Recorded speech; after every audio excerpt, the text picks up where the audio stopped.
636 عیسوی ملک شام کی وہ تپتی سرزمین جہاں حق اور باطل کا عظیم الشان ٹکراؤ ہونے والا تھا۔ ایک طرف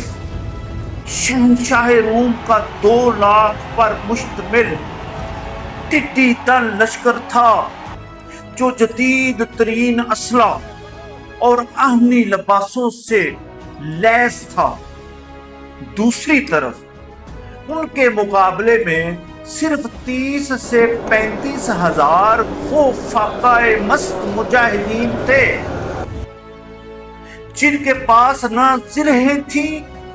نہ شاہی رتھ، انسانی عقل تنگ تھی کہ یہ مٹھی بھر مسلمان اتنے بڑے طوفان کا مقابلہ کیسے کریں گے، مگر اللہ کی بے نیام تلوار اللہ اکبر خالد بن ولید رضی اللہ تعالی عنہ کی قیادت میں یہ وہ قافلہ تھا جو موت کی آنکھوں میں آنکھیں ڈال کر مسکرانا جانتا تھا۔ مائی ڈیئر لسنرز، یرموک کی وادی میں جب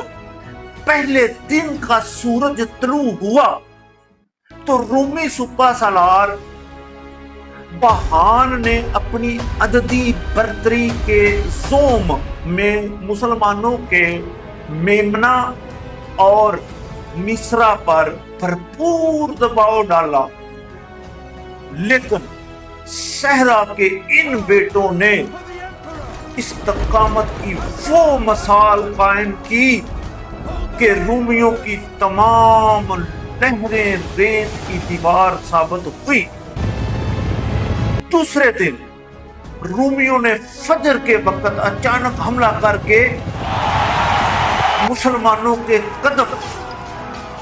اکھاڑنے کی کوشش کی، مگر اسلامی لشکر کی خواتین نے خیموں کی چوکیں اٹھا کر سپاہیوں کو غیرت دلائی۔ مجاہدین کے جذبے بیدار ہوئے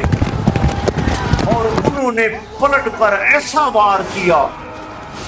کہ رومی اپنے ہی مردہ سپاہیوں کی لاشوں پر گرنے لگے۔ My dear listener,